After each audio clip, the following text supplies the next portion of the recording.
मेरा नाम विवेक है। मैं एक बहुत ही बिगड़ा हुआ और घटिया इंसान था। ऐसा मैं बचपन से ही नहीं था। मेरे हालातों ने मुझे ऐसा कर दिया था। मैं अपनी जवान बहन के साथ रहता था। मेरी बहन को बचपन से ही पोलियो था। वो चल नहीं सकती थी। हम दोनों भाई बहन का इस दुनिया में कोई नहीं था। मेरी बहन घर में रहकर घर की देखभाल करती थी और जिस तरह से भी होता था घर के काम कर लिया करती थी। बचपन में ही हमारे पेरेंट्स हमें छोड़कर चले गए थे। पेरेंट्स के ना होने की वजह से मैं बहुत बिगड़ गया था। गलत लोगों के साथ उठना बैठना शुरू कर दिया था। उनकी गलत संगत को अपना लिया था। इस तरह मैं एक बिगड़ा हुआ और घटिया इंसान बन गया था। अगर मेरे माता पिता जिंदा होते तो वो मेरी परवरिश अच्छे तरीके से करते। शायद मैं ऐसा बिल्कुल ना होता। मेरी बहन सारा दिन घर में अकेली रहती थी और मुझसे बहुत प्यार करती थी। मुझसे लोग कहते थे कि तुम अपनी बहन की शादी कर दो। शादी होने के बाद वो अपना घर बसा लेगी। आखिर ऐसे कब तक अपनी बहन को घर में बिठाए रखोगे? एक ना एक दिन तो उसकी शादी करनी ही है। मगर मैं कहता था कि मेरी बहन लंगड़ी है, उसको कौन रिश्ता देगा, उससे कौन शादी करेगा?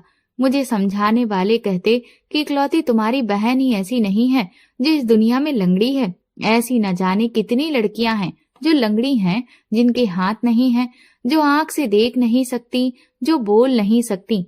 उनकी भी शादी हो जाती है और वो अपने ससुराल में सुखी रहती है। अगर तुम अपनी बहन की शादी ये सोचकर नहीं करोगे कि वो चल नहीं सकती, तो इस तरह उसकी जिंदगी बर्बाद हो जाएगी। उसकी शादी हो जाएगी, बच्चे होंगे, तो इस तरह उसका परिवार आगे बढ़ेगा और वो अपने ससुराल में अपने परिवार के साथ बिजी हो जाएगी। इस तरह वो सारी जिंदगी तुम्हारे काम नहीं कर सकती। तुम्हारी बहन ने सारी जिंदगी तुम्हें खाना बनाकर खिलाया है, तुम्हारे सारे काम किए हैं। उसने कभी तुम्हारे मामले में दखल अंदाजी नहीं की। तुम जो कुछ भी करते हो उसे उस बात का कोई मतलब नहीं होता। तुम्हारी बहन बहुत अच्छी है, तुम्हें उसकी खुशी की खातिर उसकी शादी करनी पड़ेगी। ये बात मेरे दिमाग में आ गई थी। बात भी सही थी। आखिर इस दुनिया में न जाने कितनी ऐसी लड़कियां थीं जिनके अंदर कोई न कोई कमी थी और वो अपने ससुराल में सुखी थी। यही सोचकर मैंने अपनी बहन का रिश्ता लगा दिया था। मेरी बहन देखने में बहुत खूबसूरत थी। मैं भी बहुत स्मार्ट था, क्योंकि हम दोनों के मम्मी पापा भी बहुत खूबसूरत थे। हम बिल्कुल अपने पेरेंट्स पर गए थे। मैंने अपनी बहन की शादी अपने दोस्त के ही एक जानने वाले के साथ कर दी थी। मेरी बहन विदा होकर अपने ससुराल चली गई तो मैं घर में बिल्कुल अकेला पड़ गया था। अब मुझे और भी ज्यादा बेफिक्री हो गई थी, क्योंकि जब मेरी जवान बहन घर में रहती थी तो मैं घर के एक दो चक्कर लगा लिया करता था या फिर उसे घर का थोड़ा वह सामान लाकर दे दिया करता था। अब मैंने घर में आना जाना बिल्कुल छोड़ दिया था। मैं ज्यादातर समय अपने दोस्तों के साथ बिताता था। इसी तरह मेरी बहन की शादी को 2 महीने गुजर गए, मगर मैंने उसकी खबर लेने की कोई कोशिश नहीं की कि वो अपनी शादीशुदा जिंदगी में खुश है भी या नहीं। मेरी जिंदगी तो इसी तरह याशी में गुजर रही थी। मैं एक से एक बिगड़े हुए काम कर रहा था। मैं शराब पीता, सिगरेट पीता, जुआ खेलता और वो सारी गलत काम करता था जो एक घटिया इंसान करता है। अब आप लोग सोच रहे होंगे कि मेरे पास पैसे कहाँ से आते थे। मैंने इस गलत दुनिया में कदम रखने की शुरुआत एक अनोखे काम से की थी। वो काम ये था कि मैं कोठे पर लड़कियों को ले जाकर बेचता था। एक हफ्ते में एक लड़की को बेच दिया करता था तो मेरे पास एक हफ्ते का खर्चा आराम से निकल आता था। मैं किसी भी लड़की को अपना टारगेट बना लेता और उसका पीछा करता। उसके बारे में सारी इंफॉर्मेशन निकालने के बाद उसे किडनैप कर लिया करता था और फिर उसे कोठे पे ले जाकर बेच देता। कोठे से मुझे लड़की बेचने पर ढेर सारे पैसे मिलते थे। लेकिन अब मैंने हाल फिलहाल में एक नया बिजनेस शुरू किया था। मैं अपने दोस्तों के साथ मिलकर लड़कियां विदेश में सप्लाई करने लगा था, जहां से हमें ज्यादा प्रॉफिट हो रहा था। दिन इसी तरह से गुजरते जा रहे थे। मेरी बहन की शादी को 1 साल हो गया था और इस पूरे 1 साल में मैंने अपनी बहन की कोई खबर नहीं ली थी और ना ही मेरी बहन मेरे घर आई थी। मैं तो उसकी शादी करने के बाद उसको भूल चुका था। लेकिन एक दिन अचानक मेरी बहन की लाश हमारे घर आई। उस समय मैं घर में नहीं था। पड़ोसियों ने मुझे फोन करके बुलाया था। मैं घर पर गया तो अपनी बहन की लाश को देखकर मेरे होश उड़ गए थे। लोगों ने कहा कि तुम्हारी बहन की लाश इसका पति छोड़ गया है। तुम्हारी बहन के पति ने काफी देर तक यहाँ बैठकर तुम्हारा इंतजार किया। जब तुम नहीं आए तो वो उसकी लाश को यहाँ पर छोड़कर चला गया। हमने तुम्हारा नंबर ट्राई किया था, मगर तुम्हारा नंबर लग ही नहीं रहा था। जैसे ही लगा तो तुम्हें फौरन बता दिया। तुम्हारी बहन का पति कह गया है कि उसके पास तुम्हारी बहन के क्रियाक्रम करने के लिए पैसे नहीं थे, इसलिए इसका क्रियाक्रम तुम कर देना। और उसने बताया था कि तुम्हारी बहन एक बड़ी बीमारी का शिकार हो गई थी, जिसकी वजह से उसने अपनी जान दे दी। मगर फिर पड़ोसियों ने मुझे एक ऐसी बात बताई जिसे सुनकर तो मेरे पैरों तले से जमीन निकल गई थी। पड़ोस की एक औरत ने मुझे 1 महीने की बच्ची लाकर दी और कहा कि ये तुम्हारी बहन की बेटी है। इसका पति हमें इसे दे गया था, कहा था कि इसके भाई को दे देना। वो कह गया है कि वो इसको नहीं पाल सकता क्योंकि उसके पास इसकी परवरिश के भी पैसे नहीं हैं। मुझे अफसोस हो रहा था कि मैंने अपनी बहन की शादी कितने घटिया इंसान के साथ की थी। इसमें सबसे ज्यादा गलती मेरी थी। मैंने जब अपनी बहन की शादी की तो लड़के के बारे में कोई इन्फॉर्मेशन नहीं निकाली थी और ना ही उसका कोई फैमिली बैकग्राउंड चेक किया था। मेरे दोस्त ने मुझे रिश्ता बताया और मैं अपनी बहन की शादी आंख बंद करके कर दी थी। बेचारी मेरी बहन न जाने किन किन परेशानियों से गुजरी होगी। ये बच्ची जो मेरी गोद में थी, ये मेरी बहन की बेटी थी। मैं उसको लेकर घर आ गया था। मेरी समझ में नहीं आ रहा था कि मैं इस बच्ची का क्या करूं। मैंने फैसला कर लिया कि मैं इसके पिता के हवाले इसे कर दूंगा, क्योंकि ये बच्ची उसकी जिम्मेदारी है। मैं अपनी बहन के ससुराल गया तो वहां मुझे ताला लगा हुआ मिला था। मैंने आसपास के लोगों से पूछताछ की तो उन्होंने बताया कि ये लोग तो यहाँ से जा चुके हैं, पता नहीं कहाँ गए हैं। सुना है कि यहाँ से कहीं और शिफ्ट हो गए हैं। मैं अपना मायूस चेहरा लेकर घर आ गया था। मेरी समझ नहीं आ रहा था कि इस छोटी सी बच्ची की परवरिश किस तरह से होगी। ये बच्ची बिल्कुल मेरी बहन की तरह खूबसूरत थी। मुझे इस बच्ची की वजह से 2 दिन लग गए थे। मैं घर से बाहर तक नहीं निकला था। बार बार इसको दूध बनाकर दे रहा था और बार बार इसका ख्याल रख रहा था। मैं तंग आ गया था। इससे पहले मैंने कभी किसी बच्चे का ख्याल नहीं रखा था। मेरी समझ नहीं आ रहा था कि मैं क्या करूं। इस बच्चे की वजह से मेरा कोई काम भी नहीं हो पा रहा था। मेरे दोस्त घर आए तो मैंने उसको सारी बात बताई। मेरे उस दोस्त को भी मेरी बहन के पति के बारे में कुछ नहीं पता था, जिसने उसकी शादी करवाई थी। अब मैं इस बच्ची का क्या करता, क्योंकि इसका ख्याल रखने के लिए मेरे घर में कोई भी नहीं था और अब ये मेरे हवाले थी, तो इसकी जिम्मेदारी भी मुझे ही उठानी थी। मेरे एक दोस्त ने मुझे एडवाइस दी कि तुम एक काम कर सकते हो, तुम इस बच्ची को अनाथ आश्रम में छोड़ आओ, वहां के लोग इसकी देखभाल करेंगे। इस तरह से ये वहां पर सेफ भी रहेगी और तुम्हें कोई काम भी नहीं करना पड़ेगा। ऐसे आखिर तुम कब तक इसके साथ घर में बंद रहोगे? ऐसे तो तुम्हारा बहुत नुकसान हो जाएगा। मुझे भी अपने दोस्त की बात ठीक लगी थी, इसलिए मैं अपनी बहन की बेटी को अनाथ आश्रम छोड़ आया था। मुझे इसी तरह गलत काम करते करते 14 साल गुजर गए थे और पुलिस आज तक मुझे और मेरे दोस्तों को नहीं पकड़ पाई थी। अगर कभी हम पुलिस के हवाले लग भी गए थे तो पैसे देकर हम लोग बच जाते थे, क्योंकि इस दुनिया में पैसे की ऐसी वैल्यू है कि आप कितने ही गलत काम कर लो, पैसा भरने के बाद ना तो कुछ गलत रहता है और ना ही कुछ सही। फिर तो गलत सही हो जाता है और सही गलत हो जाता है। इस तरह मेरे आगे की जिंदगी गुजर रही थी। मैं खूब माला माल हो गया था और मेरा विदेश में लड़कियां सप्लाई करने का काम भी बहुत अच्छा चल रहा था। इन 14 सालों में मुझे अपनी भांजी की भी याद नहीं आई थी। जैसे मैं अपनी बहन को उसकी शादी करने के बाद भूल चुका था, इसी तरह से अपनी भांजी को भी अनाथ आश्रम भेजने के बाद मैं भूल गया था और मैंने कभी पलटकर उसकी खबर नहीं ली थी।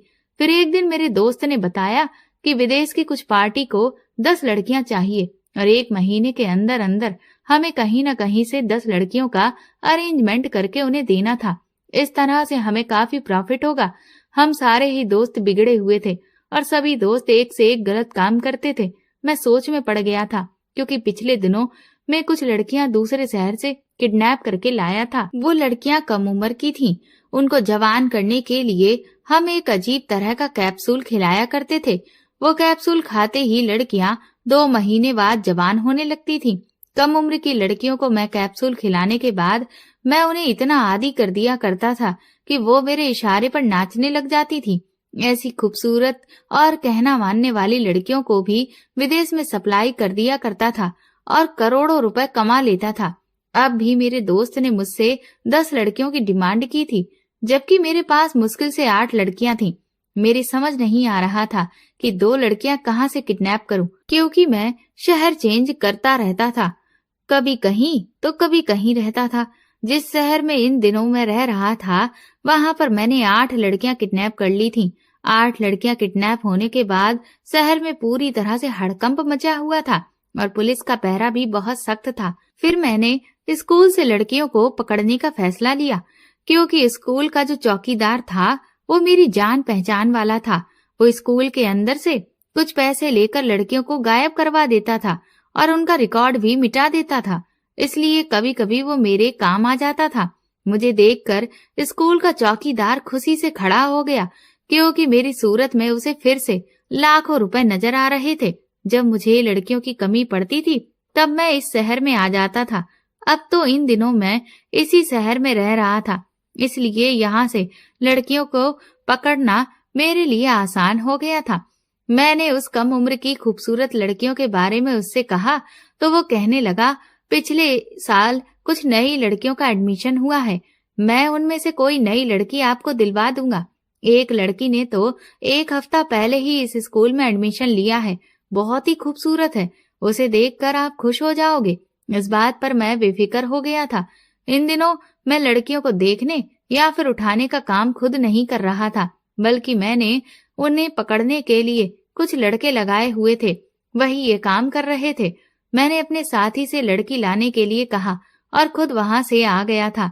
मेरा साथी इस काम में माहिर था और वो लड़कियों की खूबसूरती और उनकी शरीर सेहत के बारे में अच्छी तरह से जांच पड़ताल करने के बाद ही उन्हें हमारे ठिकाने पर लाता था।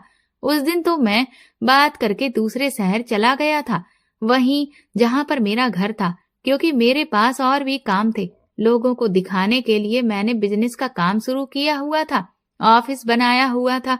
2-3 दिन बाद जब मैं लौटा तो मेरे दोस्त ने मुझे बताया कि 2 लड़कियां अड्डे पर आ गई हैं। वैसे भी हमें 2 लड़कियों की ही जरूरत थी। उन लड़कियों को भी वही कैप्सूल दिए जा रहे थे जो उनको सेहतमंद बनाकर रखती और उनकी खूबसूरती को और बढ़ाती। मैं बेफिक्र हो गया था। मेरे दोस्त ने बताया कि इस बार मैंने इन लड़कियों में एक बहुत ही खूबसूरत लड़की देखी है, तुम भी देखोगे तो खुश हो जाओगे। अब की बार सारी ही लड़कियां बहुत खूबसूरत हैं। इन लड़कियों को सप्लाई किया जाएगा तो हमें बहुत प्रॉफिट होगा।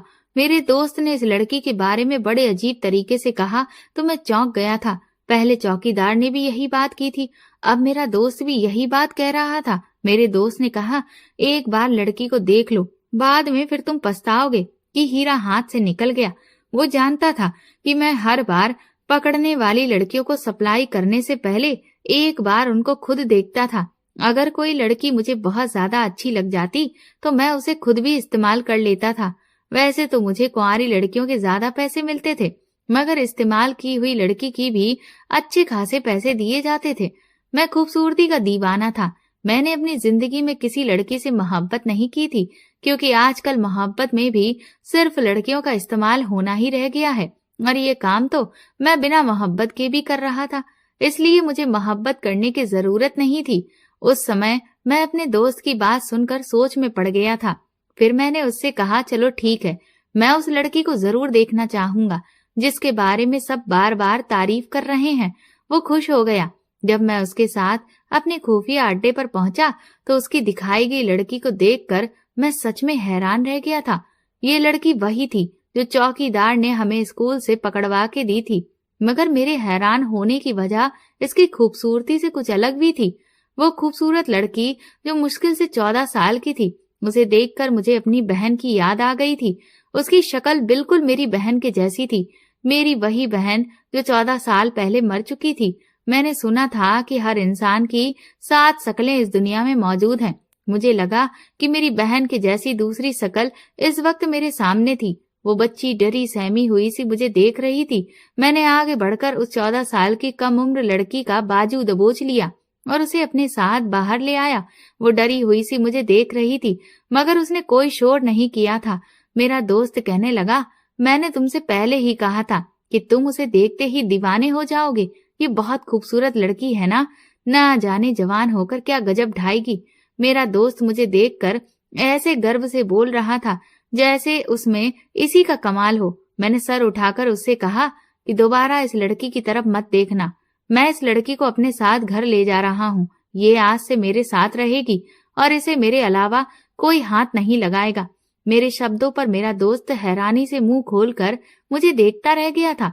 खूबसूरत लड़कियों पर मैं हक जरूर जताता था, मगर मैंने कभी ऐसी बात नहीं की थी। मैं खुद इस्तेमाल करने के बाद वो लड़की मैं अपने दोस्तों को सौंप देता था, मगर उस समय मेरे सीरियस चेहरे को देखते हुए मेरा दोस्त खामोश हो गया। मैं उस लड़की को अपने घर ले गया। वो सारे समय खामोश और डरी सहमी सी मेरे साथ रही। वो मुझे हैरानी से देख रही थी। उसने चीखने चिल्लाने की भी कोशिश नहीं की थी। बड़े से बंगले में मैं अकेला ही रहता था। घर में अगर कोई होता तो सिर्फ नौकर चाकर ही होते थे। मेरे कुछ दोस्त हमेशा मेरे घर पर ही डेरा डाले रहते थे। मैं उस लड़की को घर ले आया तो घर के सारे नौकर भी हैरान रह गए थे, क्योंकि मेरे घर के नौकर मेरी हरकतों के बारे में अच्छी तरह से जानते थे, मगर किसी की भी इतनी हिम्मत नहीं थी कि मेरे खिलाफ कोई बात कर सके। मैं घर के नौकरों को बता दिया था कि अच्छा सा खाना तैयार करो, मेरे मेहमान के लिए अच्छा सा खाना बनाया जाए। मैं इस लड़की को चमकती हुई आंखों से देख रहा था। मैंने घर में सारे नौकरों को बता दिया था कि ये लड़की अब हमारे ही घर में मेरे साथ रहेगी।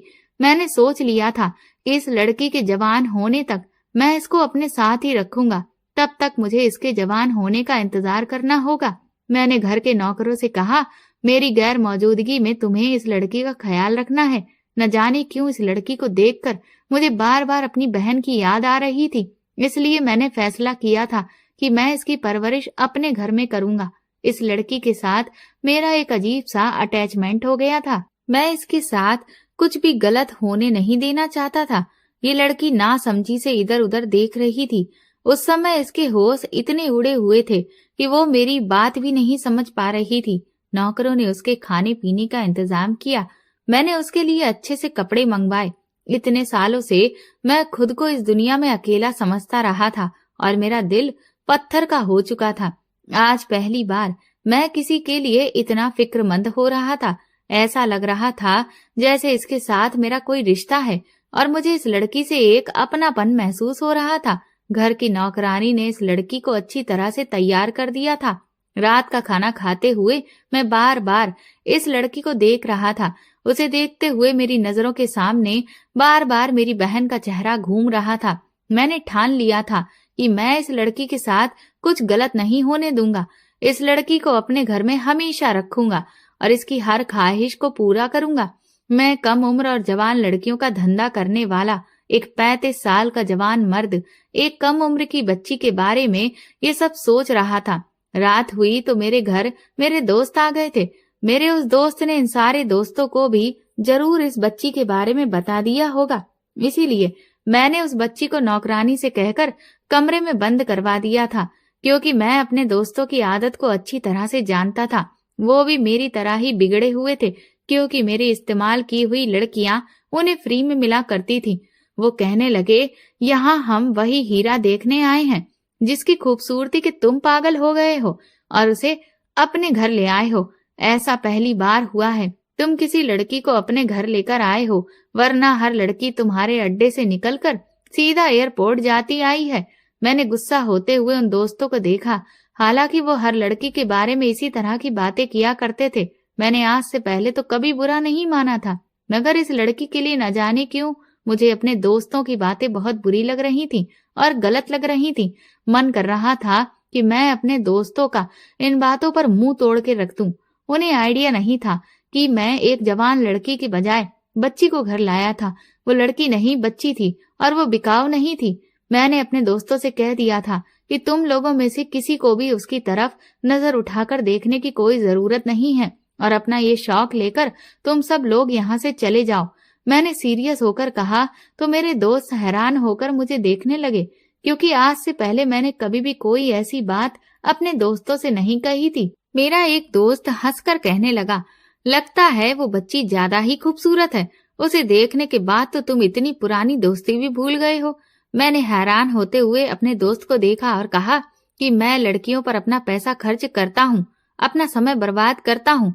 अगर मैं कभी फ्री में तुम सबको मजे लेने देता हूँ तो इसका मतलब ये नहीं कि तुम हर लड़की पर अपना हक जताने बैठ जाओ। मेरे शब्दों ने मेरे दोस्तों को हैरान कर दिया था। मैंने कहा, अगर आज के बाद भी कोई लड़की खूबसूरत हुई और मैंने उसे इस्तेमाल किया तो मैं जरूर तुम लोगों को मजे लेने दूंगा, मगर इस बच्ची के बारे में कभी सोचना भी मत। उसे जवान होने तक मैं अपने पास रखूंगा, वो सिर्फ मेरी रहेगी। मेरे दो टूक शब्दों पर मेरे दोस्तों ने सिर हिला दिया। कहने लगे, अच्छा ठीक है, नाराज मत हो, अगर तुम ऐसा ही चाहते हो तो हम ऐसा ही करेंगे। हमारे लिए तुम ज्यादा जरूरी हो। अच्छा, अपना मूड खराब मत करो। मेरे दोस्त मुझे मनाने लगे थे, मुझसे रिक्वेस्ट करने लगे। मैं भी थोड़ी देर में सब कुछ भूल गया था, मगर हमारे घर की नौकरानी थोड़ी देर बाद उस बच्ची को लेकर मेरे पास आ गई। कहने लगी, मालिक, मैं इस बच्ची के सोने का इंतजाम कहाँ करूं? मैंने अभी तक इसके लिए कोई कमरा सेट नहीं किया, क्योंकि आपने मुझे अभी इस बारे में बताया नहीं था। नौकरानी मुझसे सवाल कर रही थी, जबकि मैंने जल्दी से पहलू बदला, क्योंकि वो बच्ची को मेरे दोस्तों के सामने ले आई थी। मेरे दोस्त घूर घूर कर उस बच्ची को देख रहे थे। उसका खूबसूरत रंग उस समय दमक रहा था। हवस के दरिंदों को कभी भी उम्र से फर्क नहीं पड़ता। मेरे अय्यास दोस्त भी उस बच्ची से अपनी नजर नहीं हटा पा रहे थे।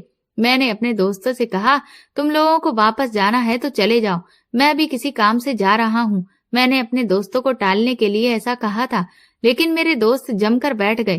कहने लगे, आज रात हम तुम्हारे साथ ही यहीं रुकने वाले हैं। मेरे दोस्त अचानक अपना इरादा बदल चुके थे। मैं ठिठक कर रह गया था।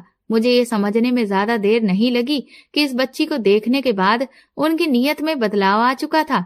मैंने अपने दोस्तों से कहा, तुम यहाँ पर क्यों रुकना चाहते हो, जबकि मैं तो यहाँ पर नहीं रहूंगा। शायद मैं सारी रात काम के सिलसिले में बाहर रहूं। मैंने अपनी भौंगे चढ़ाकर अपने दोस्तों को देखा तो वो हंस पड़े। ऐसा पहली बार तो नहीं हो रहा। तुम इस घर में हो या ना हो, हम पहले भी यहाँ पर अक्सर रात गुजारते हैं। तुम्हें अब क्या प्रॉब्लम होने लगी है?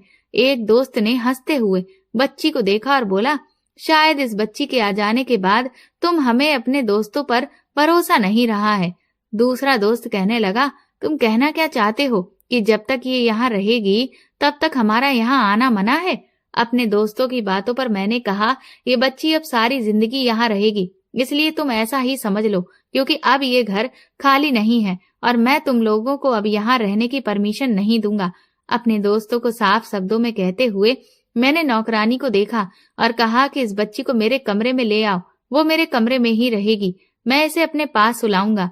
मैंने इस समय फैसला किया था, क्योंकि मैं जानता था मैं जितना भी अपने दोस्तों को वहां से भेजने की कोशिश करूंगा, इस हिसाब से तो वो आज की रात मेरे घर से हिलने वाले नहीं थे। उनके साथ मैं अपना काफी समय गुजार चुका था, इसलिए मैं उन्हें अच्छी तरह से जानता पहचानता था। मेरी तरह उनके जिस चेहरे पर नजर पड़ जाती थी, वो भी उसे हासिल करके ही रहते थे। मेरे फैसले पर मेरे दोस्त लापरवाही से बैठे रहे, मगर नौकरानी परेशान हो गई और मुझसे झिझक कर कहने लगी, मालिक, मैं इस बच्ची को आज की रात अपने क्वार्टर में सोने के लिए ले जाती हूँ। कल से इसके लिए अलग कमरा तैयार कर लूंगी। मुझे उसकी इस तरह से एडवाइस देना बहुत बुरा लगा था। मैंने उसे गुस्से में कहा, मैंने तुमसे जो कहा है तुम वही करो, ये बच्ची मेरे पास रहेगी। मेरे गुस्सा करने पर नौकरानी धीरे से कहने लगी, मालिक, आपके दोस्तों की नजर बहुत बुरी है और आप भी तो नशा करते हो। ऐसा ना हो कि आपके नशे का फायदा उठाते हुए आपके दोस्त इसे यहाँ से ले जाएं और आप भी उसके साथ कुछ गलत ना कर बैठो। इसलिए आपको सावधानी से काम लेना चाहिए। आप मुझ पर यकीन रखो, मैं इस बच्ची का ख्याल रखूंगी। नौकरानी मुझे समझाने की बहुत कोशिश कर रही थी, क्योंकि वो भी एक औरत थी और इस मामले की नजाकत को अच्छी तरह से समझ रही थी, लेकिन मैं उसकी ये बात नहीं मान सकता था। मेरे दोस्त बड़े आराम से मेरे सामने बैठे हुए थे। उनका तो यहाँ से जाने का इरादा मुझे दूर दूर तक नहीं लग रहा था। मैं अपने दोस्तों की मौजूदगी में उस बच्ची को अलग कमरे में हरगिज नहीं भेज सकता था। मेरी सख्ती पर नौकरानी खामोशी से चली गई। मैं कुछ देर अपने दोस्तों के पास बैठा रहा। मैं जानता था कि मेरी मौजूदगी में किसी की भी हिम्मत नहीं है कि इस बच्ची को हाथ भी लगाए। मुझे घमंड था कि मैं उसकी हिफाजत कर सकता हूँ। काफी देर तक मैं अपने दोस्तों के साथ बैठा हुआ बातें करता रहा। मुझे अपने दोस्तों का भरोसा बार बार परेशान कर रहा था। उनके शैतानी दिमाग से मैं अच्छी तरह से वाकिफ था। वो कोई चाल चलने के इंतजार में थे, जबकि मैं भी सावधान हो चुका था। उन्होंने मुझसे शराब पीने के लिए कहा तो मैंने सिर्फ एक गिलास ही पी थी। उसके बाद मेरे पास एक इम्पोर्टेंट कॉल आ गई और मैं बात करने के लिए चला गया था। एक गिलास से मुझे कभी भी ऐसा नशा सवार नहीं हुआ था, मगर 3 से 4 गिलास पीने के बाद मैं अपने होश खो देता था। मैंने एक गिलास के बाद दोबारा शराब को हाथ नहीं लगाया था। रात के 2 बजे तक मैं अपने दोस्तों के साथ बैठा रहा, लेकिन इसके बाद मैं अपने कमरे में चला गया।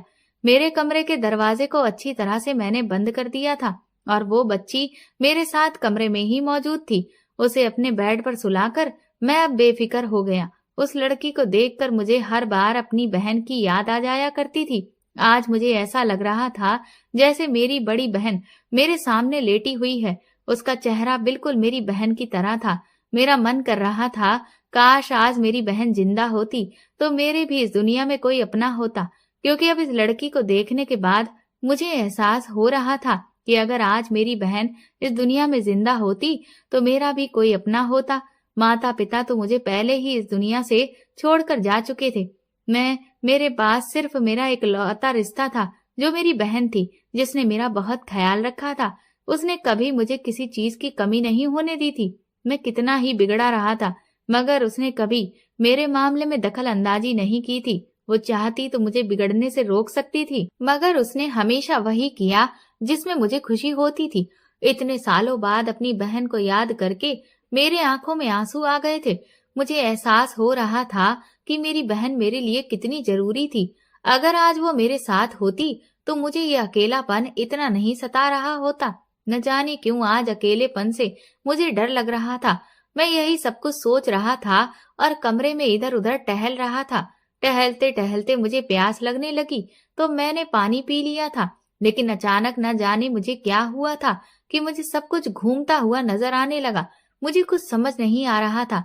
अचानक मेरी आंखों के सामने अंधेरा छा गया।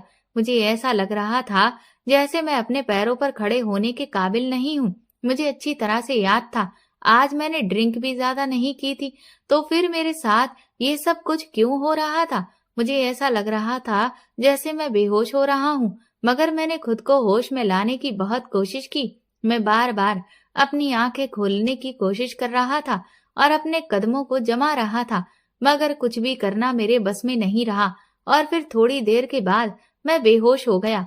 मैं कितनी देर बेहोश रहा, कमरे में कौन आया, क्या हुआ, मुझे कुछ नहीं पता था। सुबह जब मेरी आंख खुली तो वो बच्ची कमरे से गायब थी और मेरे कमरे का दरवाजा खुला हुआ था। ये देखकर मैं बुरी तरह घबरा गया। मैंने अपने दिमाग पर जोर डाला। मुझे रात वाली बात याद आ गई तो मेरे होश उड़ गए, क्योंकि मैं रात को बेहोश हो गया था। तब मुझे अपने दोस्तों की चाल याद आई। उन्होंने शराब में मुझे एक ऐसी दवाई मिलाकर दी थी जिसका नशा मुझे तब तक नहीं चढ़ा था जब तक मैं अपने दोस्तों के साथ था। लेकिन जब मैं कमरे में आया और मैंने पानी का गिलास पिया, तब मुझ पर उसका नशा सवार होने लगा था, क्योंकि हम लोग लड़कियों को भी इसी तरह की दवाइयां दिया करते थे और मेरे दोस्तों ने एक ऐसी दवाई का इस्तेमाल मुझ पर भी कर दिया था और इस बात का फायदा उठाकर वो लोग बच्ची को यहाँ से उठाकर ले गए थे। मुझे पूरी तरह से यकीन था कि ये घटिया काम मेरे दोस्तों के अलावा और कोई नहीं कर सकता था। मैं पागलों की तरह उठकर कमरे से निकला। सामने ही नौकरानी खड़ी हुई थी। उसके चेहरे का रंग उड़ा हुआ था। मैं उसे देखकर चौंक गया और मैंने उससे सवाल किया कि बच्ची कहाँ चली गई। वो घबरा कर कहने लगी, मालिक, मैं तो रात को अपने कमरे में जाकर लेट गई थी। जब सुबह मैं यहाँ आई तो आपके कमरे का दरवाजा खुला हुआ था। आप सो रहे थे और बच्ची पूरे घर में कहीं भी नहीं थी। वो बच्ची गायब हो गई है। मैं जब आपके दोस्तों वाले कमरे में गई तो आपके दोस्त भी वहां पर मौजूद नहीं थे। नौकरानी की बात सुनकर गुस्से से मेरी हालत खराब हो गई। हालांकि मेरे दोस्तों ने कुछ अनोखा नहीं किया था, उन्हें इस हद तक मैं भी लेकर आया था। हर बार जब मैं मासूम लड़कियों की इज्जत तार तार करता था तो मैं उन्हें खुद इस्तेमाल करने के बाद किसी खिलौने की तरह अपने दोस्तों के आगे फेंक दिया करता था।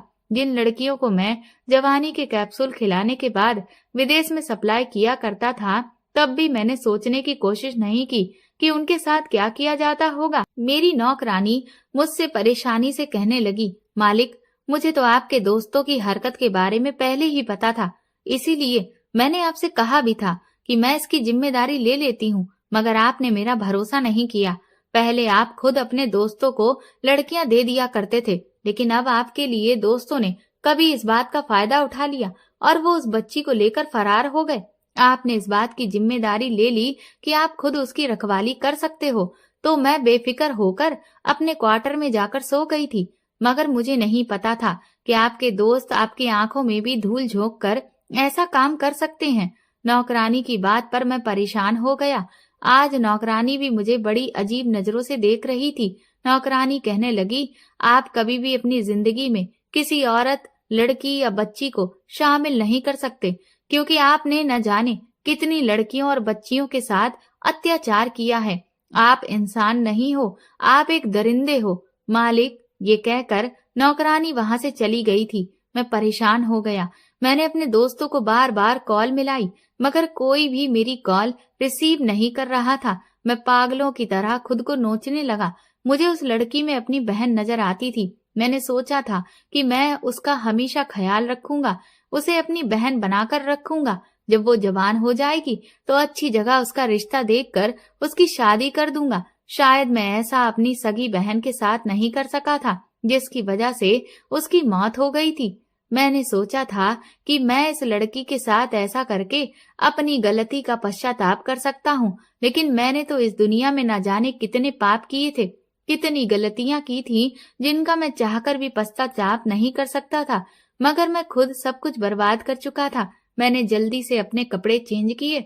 घर से निकलते हुए भी मैं बार बार अपने दोस्तों को कॉल कर रहा था, मगर किसी का भी नंबर नहीं लग रहा था। मुझे बहुत गुस्सा आ रहा था अपने दोस्तों पर। मेरा मन कर रहा था कि अगर मेरा कोई भी दोस्त मेरे सामने आ गया तो मैं उसे जान से मार दूंगा, क्योंकि उन्होंने मेरे मना करने के बावजूद भी बहुत बड़ी गलती की थी। मैं पागल हो गया। इस मामले में मैं पुलिस को भी शामिल नहीं कर सकता था, क्योंकि इस बच्ची को गैर कानूनी तौर पर मैंने स्कूल से चौकीदार से खरीदा था। मुझे पुलिस को पूरी इंफॉर्मेशन देनी पड़ती और फिर मेरा गैर कानूनी काम भी उन लोगों के सामने आ जाता। मैं 2 दिनों तक उस बच्ची और अपने दोस्तों को तलाश करता रहा, मगर मुझे कोई भी नहीं मिला था। मैं अपने दोस्तों के घर भी गया था, मगर मुझे उनके घर से भी कोई सुराग नहीं मिला था। मैं पागल होने लगा। न जाने वो लोग उस बच्ची को लेकर कहाँ जा चुके थे। मेरे दोस्तों ने दोबारा मुझसे कोई कांटेक्ट नहीं किया। कई दिन मैं इसी तरह से